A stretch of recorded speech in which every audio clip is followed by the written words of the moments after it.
Okay, so my primary objective is to show you a demonstration of Solutions Connect for Salesforce and Sage 200. I want to start with just a little bit of background to position that demonstration, explain what this is about. So many of our customers use accounting systems, Sage 200, but also 50, Intacct, various other Sage-based finance management solutions, and also some kind of CRM.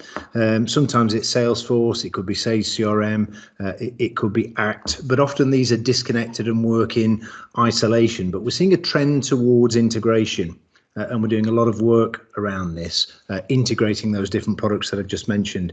There's a real thirst for integration, and I think that's particularly accelerated in the past 12 months, where people want more from the tech that they've invested in, especially where it relates to efficiency improvements, and particularly anywhere access to key data. People are all home working, and it's how can we empower those home workers by giving them direct access to what's essentially a server kind of network based product. So with those themes in mind, we've designed Solutions Connect to support Sage 200 user organizations, people who depend on Salesforce for management of customer relationships, or people who are contemplating an investment in Salesforce.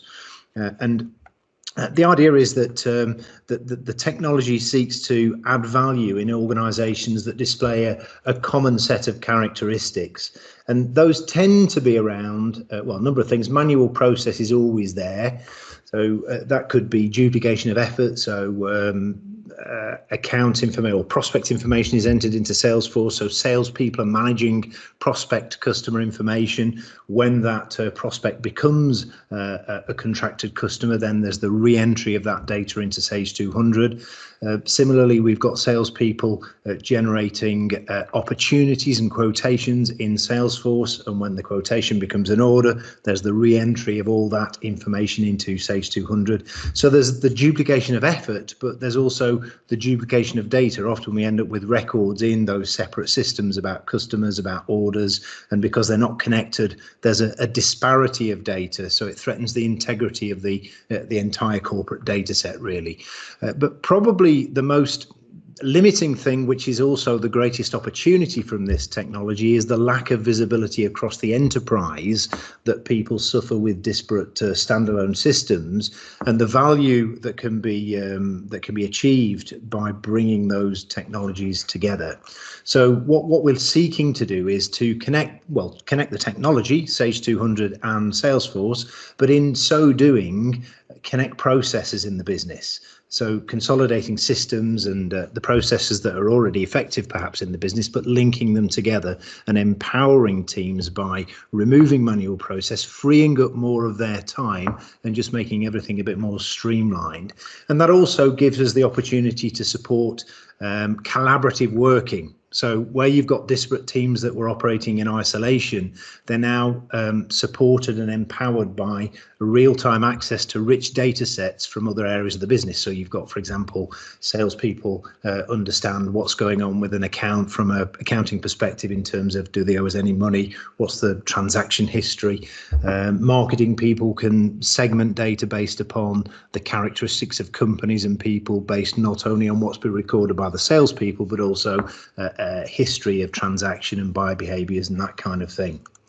So in terms of the business case, it tends to be, it's different for everybody, it tends to be built around a number of common areas, some of which I've already alluded to. So the elimination of manual process, and a typical example of that might be if a salesperson identifies a prospect, they add that prospect to Salesforce, they manage the customer account in Salesforce and nurture that through the sales process. And then when that customer surrenders, a button is clicked and they're sent directly through to Sage 200 as a customer account.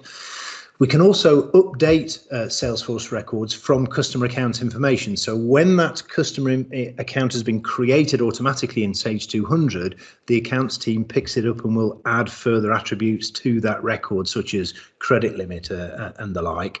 And that information is synchronized back into Salesforce.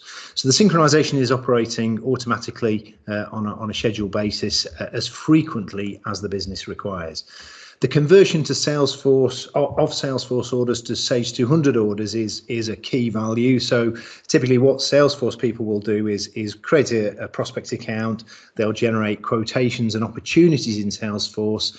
When the quote is accepted, it's converted to a Salesforce order, and that's just dynamically pushed straight through to Sage 200, where it's picked up by the accounts team, updated on the ledgers, adjusted as necessary before so doing.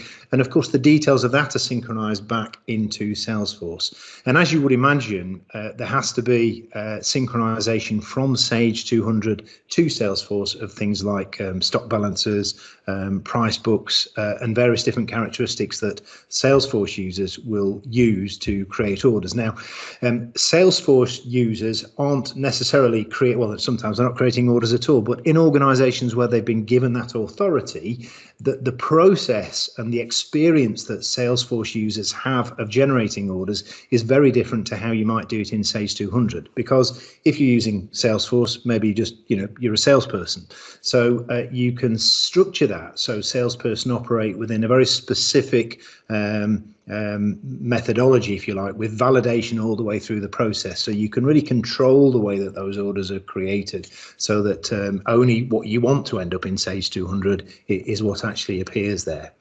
So removing manual process, there's always benefit to organizations in one of those areas. Empowering sales users is a big one though. So this is about presenting Salesforce users with real-time visibility of the accounting status of their clients. So do they owe me any money? Are they on stop? And then also giving them rich visibility of the transactional history of that client. So looking at past orders, past invoices, what did we charge them for this product when we sold it to them 3 months ago? I can see that they bought that, but they've never bought this. Maybe there's a cross-selling opportunity there.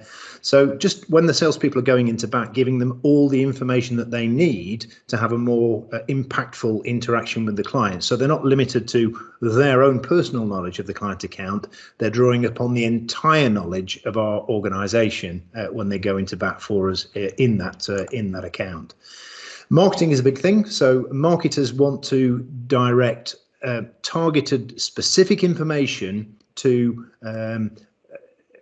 segments of the customer base, if you like, or prospect base, who share common characteristics. So rather than blast out one-size-fits-all e-marketing or telemarketing or social media campaigns, what they can do is they can put together intelligent marketing content focused on groups of people based upon the characteristics, which include not only those things that have been recorded in the CRM system, but also transaction history and buyer behaviors as well. So marketing is empowered and far more effective because it's got better data to draw on.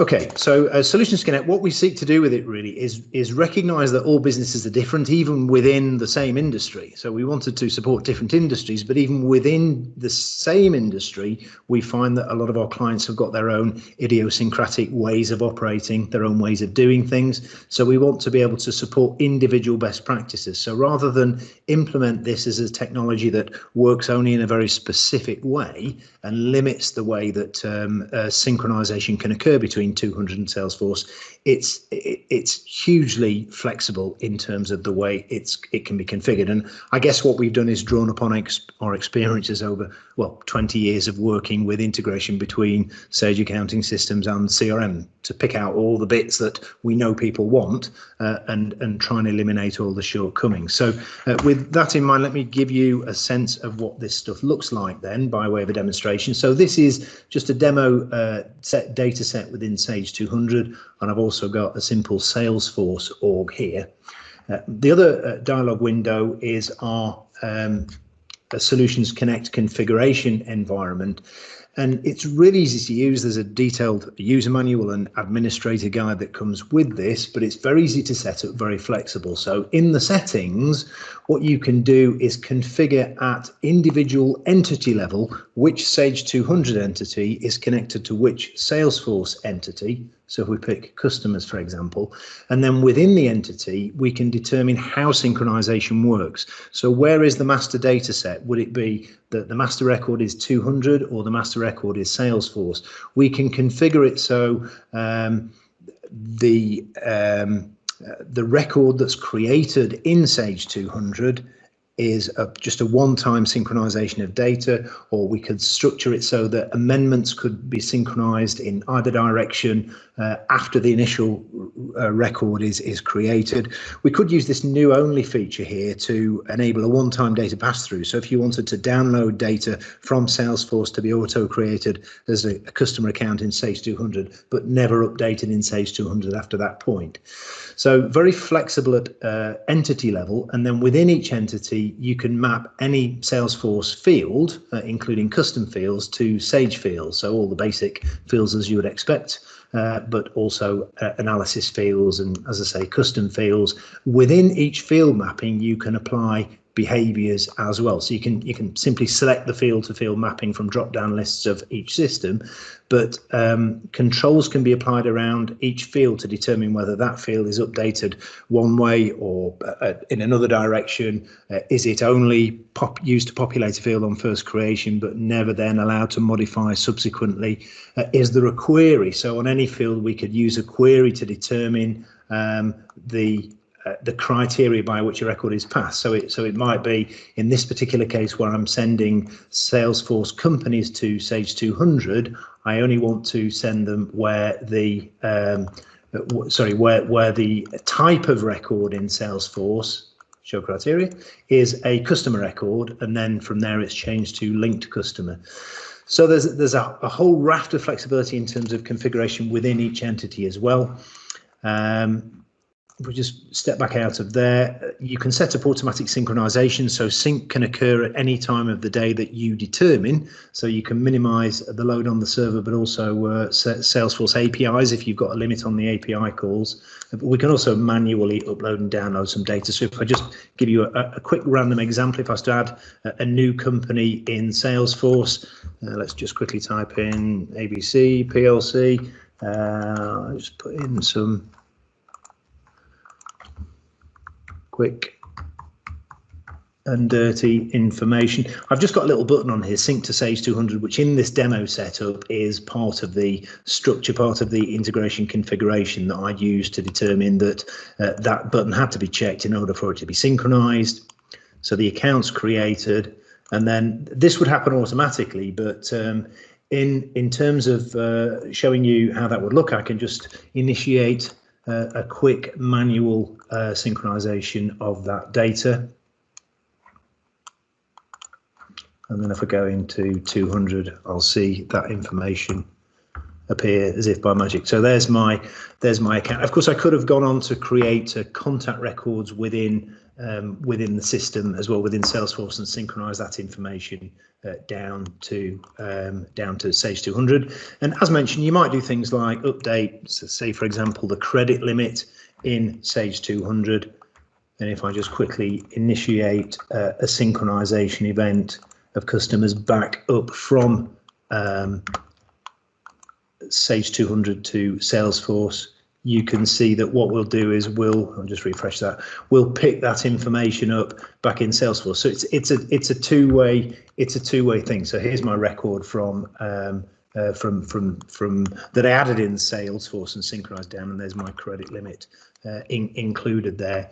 Similarly, if I want to post orders, same thing applies. It's a very similar process. So if I go to an account where I've got contracts set up in this particular Salesforce org, so if I want to post an order, I can just create an order, gather the details of the order. I'm just putting some very simple characteristics here. So I've just created a new order. I could add some products to it. Now, when I'm adding the products, the product information is synchronized, as mentioned earlier on, from Sage 200. So it will pull across products with prices and stock levels. So it won't allow me to sell stock that we don't have. So let's just sell 4 of those. Now, what I do is my trigger here is when I confirm in Salesforce that this order is at the stage of ready to post, I just mark it as ready to post, and then the synchronization will pick that up and bring it down into Salesforce, into Sage 200 and give me a new order on the on the ledger there. Let me just bring down the order lines as well. I'm clicking a lot of buttons here manually, but of course this will all be happening in the background. It's fully automated. I'm just using these functions to just to give you a sense of what the technology does and how it looks. And of course we've got logs that show me what happens as I do so. So here's my solutions testing account. So have a look at orders, and I'll see the order that I've just brought through.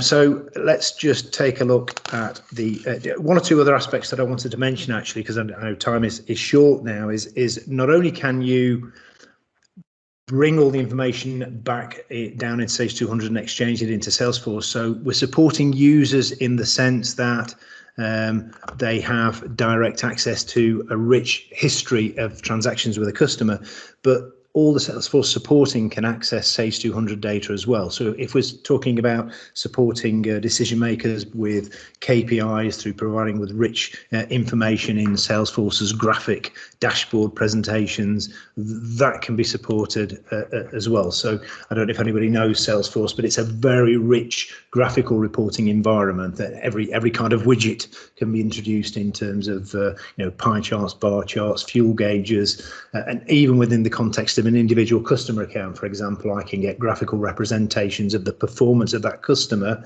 based upon Sage 200 data, but provided in Salesforce and exposed to Sage Salesforce users. So it removes the necessary to have the screen switching, but also enables people who don't have a Sage 200 license to avoid the necessity for double licensing, and wherever they are, as long as they can get an internet connection, they've got a browser, they can access this data.